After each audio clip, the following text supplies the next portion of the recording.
এনেকৈও আহেনে মৃত্যু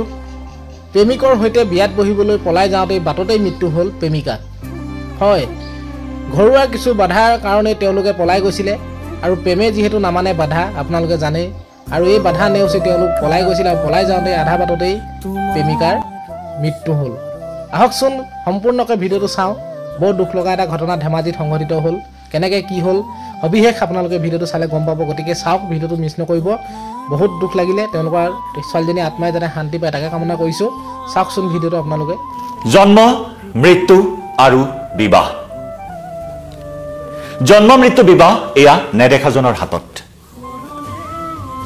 সকলো নেদেখাজনৰ ওপৰতে নিৰ্ভৰ কৰে জন্ম কেতিয়া মৃত্যু কেতিয়া আৰু বিবাহ কেতিয়া আৰু তেনেকুৱাই যেন এটি ঘটনা বিবাহ আৰু মৃত্যুৰ এটি ঘটনা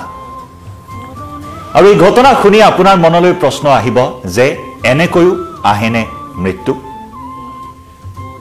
নমস্কাৰ প্ৰিয় দৰ্শক মই জয়ন্ত মাধৱ গোস্বামীয়ে আপোনাক স্বাগতম জনাইছো নিউজ 18 অসম নৰ্থ ইষ্টৰ ডিজিটেল লাইভলৈ নিষ্ঠুৰ নিয়তিৰ কি পৰিহাস ইতিমধ্যে এই ডিজিটেল লাইভত যেটো বিষয়বস্তু আপোনালোকৰ সন্মুখলৈ লৈ আহিছো তাৰ টাইটেল দেখি হয়তো আপুনি নিশ্চয় অনুমান কৰিব পাৰিছে যে প্ৰেমিকৰ সৈতে বিয়া হ'বলৈ ঘৰৰ পৰা পলাই গৈছে আৰু সেই পলাই যোৱাৰ বাটতে দুৰ্ঘটনাত পতিত হৈ প্ৰাণ হেৰুৱালে এগৰাকী প্ৰেমিকাই এগৰাকী যুৱতীয়ে প্ৰেমাস্পদৰ সৈতে এখন নতুন ঘৰৰ সপোন দেখি সংসাৰৰ সপোন দেখি অযুত সপোন বুকুত বান্ধি নানা ঘাট প্ৰতিঘাত নেওচি বিবাহ পাতিবলৈ বুলি ঘৰৰ পৰা ওলাই গৈছে হয় পলাই গৈছে অৰ্থাৎ ঘৰুৱা কিছু বাধা আছিল প্ৰেমে নামানে কোনো বাধা এখাৰি কথা আছে প্ৰেম স্বৰ্গীয় প্ৰেমৰ কথা ক'বলৈ নাযাওঁ আৰু সেই প্ৰেমে বাধা নামানেৰ বাবে ঘৰৰ বহু বাধা প্ৰত্যাহ্বান নেওচি ওলাই গৈছিল ঘৰৰ পৰা প্ৰেমাস্পদৰ সৈতে বিয়া পাতিবলৈ কিন্তু সেই সপোন পূৰণ নহল নিষ্ঠুৰ নিয়তিৰ পৰিহাস আঠ বাটতে সেই সপোন চুৰমাৰ হৈ গ'ল এটা ভয়ংকৰ পথ দুৰ্ঘটনা আৰু এই ভয়ংকৰ পথ দুৰ্ঘটনাই মুহূৰ্তৰ ভিতৰতে সকলো সাৰখাৰ কৰি পেলালে সকলো সপোন চেডেলি ভেডেলি হৈ গ'ল এহা প্ৰেমিক প্ৰেমিকাৰ এই কৰুণ কাহিনীৰে এই মুহূৰ্তত লৈ আহিছো আপোনালোকৰ সন্মুখলৈ এই বিষয়টো ডিজিটেল লাইভত প্ৰিয় দৰ্শক এই ঘটনা সংঘটিত হৈছে ধেমাজিৰ শিলাপথাৰত এই দুৰ্ভাগ্যজনক ঘটনাটো সংঘটিত হৈছে প্ৰেম দীৰ্ঘদিনীয়া প্ৰেম দুইৰে মাজত আৰু সেই প্ৰেমক বৈবাহিক সম্পৰ্কৰ বান্ধোনেৰে বান্ধিবলৈ বুলি তেওঁলোকে সপোন দেখিছিল আৰু সেই স্বৰ্গীয় প্ৰেমক বৈবাহিক বান্ধোনত দুই সময় পৰিবৰ বাবে পৰিকল্পনা গ্ৰহণ কৰিছিল আৰু সেই মৰ্মে ঘৰৰ পৰা ওলাই গৈছিল প্ৰেমিকৰ বাইকত উঠি ওলাই গৈছিল প্ৰেমিকা আৰু সেই প্ৰেমাস্পদৰ সৈতে গৈ থকাৰ বাটতে ঘটি গ'ল সেই অঘটন কাল অমানিশা নামি আহিল দুইৰে জীৱনলৈ এটা জীৱন শেষ হৈ গ'ল আৰু আনটো জীৱন এতিয়াও মৃত্যু যন্ত্ৰণাত ছটফটাই আছে চিকিৎসালয়ত হয় এনেকুৱাই এক কৰুণ কাহিনী এক কৰুণ দুৰ্ঘটনা সংঘটিত হৈছে ঘটনাস্থান ইতিমধ্যে আমি উল্লেখ কৰিছো ধেমাজি শিলাপথাৰৰ পুমিত সংঘটিত হৈছে এই ভয়ংকৰ তথা শোকাবহ পথ দুৰ্ঘটনাটো প্ৰেমাস্পদৰ সৈতে পলাই গৈ বাইক দুৰ্ঘটনাত পতিত হৈ এগৰাকী যুৱতীৰ মৃত্যু হ'ল দুৰ্ভগীয়া যুৱতীগৰাকীৰ নাম হৈছে জানমণি মেডক নামৰ এগৰাকী যুৱতীয়ে অযুত সপোন বুকুত বান্ধি প্ৰেমাস্পদৰ সৈতে ওলাই গৈছিল এখন নতুন সংসাৰ কৰিবলৈ সংসাৰ গঢ়িবলৈ কিন্তু সকলো সপোন যেন আঠ বাটতেই থমকি ৰল স্থবিৰ হৈ পৰিল স্তব্ধ হৈ গ'ল আমাৰ হাতত মন্তব্য আছে আমি সেই মন্তব্য আগবঢ়াম দুৰ্ঘটনা সন্দৰ্ভত মন্তব্য আছে আমাৰ হাতত আমি কিছু সময় পিছত সেই মন্তব্য আগবঢ়াম এই দুৰ্ঘটনাটো সংঘটিত হ'ল দেওবাৰে বিবাহৰ বাবে তেওঁলোকে বাইকেৰে পলায়ন কৰিছিল ঘৰৰ পৰা ওলাই গৈছিল প্ৰেমিক যুগল প্ৰেমাস্পদ ৰৈ আছিল আৰু সেই মৰ্মে ঘৰৰ পৰা ওলাই গৈছিল প্ৰেমিকা প্ৰেমাস্পদৰ সৈতে আৰু দেওবাৰে নিশাৰ ভাগত ধেমাজি শিলাপথাৰৰ পুমি গাঁৱত এটা ভয়ংকৰ দুৰ্ঘটনাত পতিত হ'ল আৰু দুৰ্ঘটনাত পতিত হৈ প্ৰাণ হেৰুৱালে থিতাতে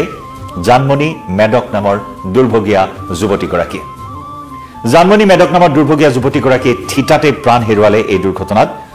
আনহাতে ডিব্ৰুগড়ত চিকিৎসাধীন হৈ আছে আহত যুৱকজন প্ৰেমাস্পদৰ নাম হৈছে শচীন দলে বৰ্তমান সংকটজনক অৱস্থাত ডিব্ৰুগড়ৰ এখন ব্যক্তিগত চিকিৎসালয়ত চিকিৎসাধীন হৈ থকাৰ খবৰ আহিছে আমাৰ হাতলৈ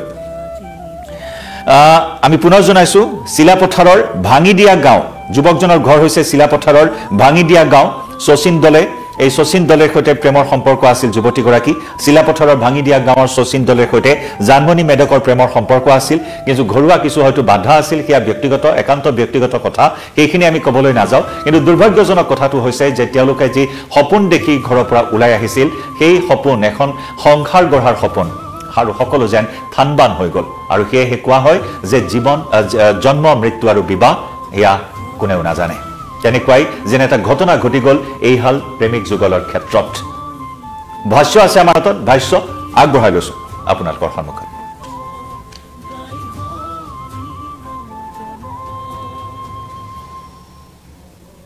কালি ৰাতি 9টা বজাত আমাৰ লগৰ এজনে বিয়া পাতিবলৈ লগত লৈ গৈছিলে আমাকো মোৰ নাম দীপেন পৈত ল'ৰাজনৰ নাম শচীন দলে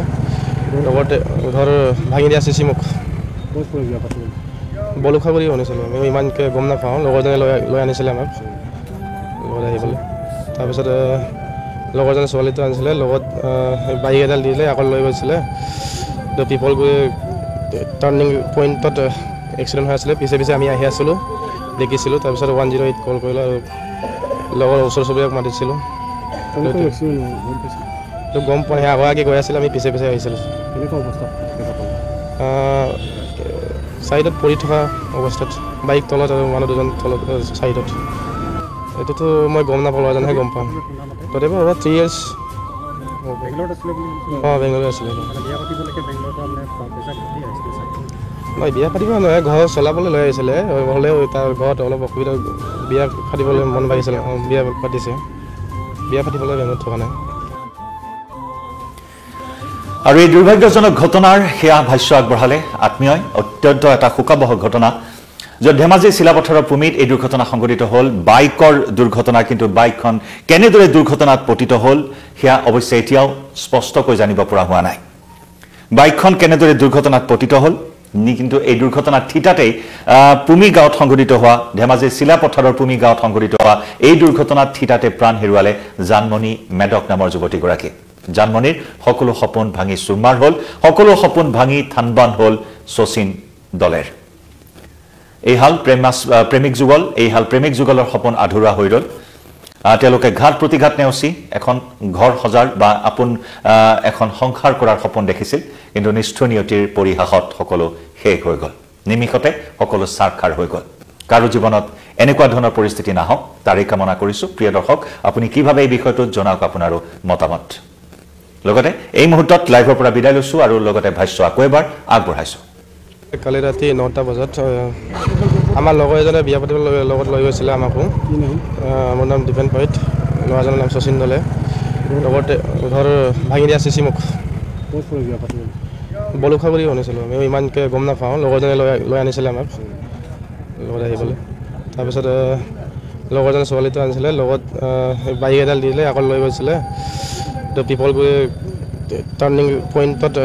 এক্সিডেণ্ট হৈ আছিলে পিছে পিছে আমি আহি আছিলোঁ দেখিছিলোঁ তাৰপিছত 108 কল কৰিলোঁ আৰু লগৰ ওচৰ চুবুৰীয়াক মাতিছিলোঁ গম পোৱা নাই আগতে গৈ আছিলে আমি পিছে পিছে আহিছিলোঁ ছাইডত পৰি থকা অৱস্থাত বাইক তলত আৰু মানুহ দুজন তলত ছাইডত এইটোতো মই গম নাপাওঁ ল'ৰাজনেহে গম পাম তথাপিও হ'ব 3 years বেংগলৰ আছিলে নাই বিয়া পাতিব নহয় ঘৰ চলাবলৈ লৈ আহিছিলে হ'লেও তাৰ ঘৰত অলপ অসুবিধা বিয়া পাতিবলৈ মন বাঢ়িছিলে বিয়া পাতিছে বিয়া পাতিবলৈ বেংগলত থকা নাই কালি ৰাতি 9টা বজাত আমাৰ লগৰ এজনে বিয়া পাতিবলৈ লগত লৈ গৈছিলে আমাকো মোৰ নাম দীপেন পৈত ল'ৰাজনৰ নাম শচীন দলে লগতে ঘৰ ভাঙি দিয়া চিচি মুখ বলুখাগুৰি শুনিছিলোঁ আমি ইমানকৈ গম নাপাওঁ লগৰজনে লৈ আনিছিলে আমাক লগত আহিবলৈ তাৰপিছত লগৰজনে ছোৱালীটো আনিছিলে লগত বাইক এডাল দিলে আকৌ লৈ গৈছিলে পিপলগুৰি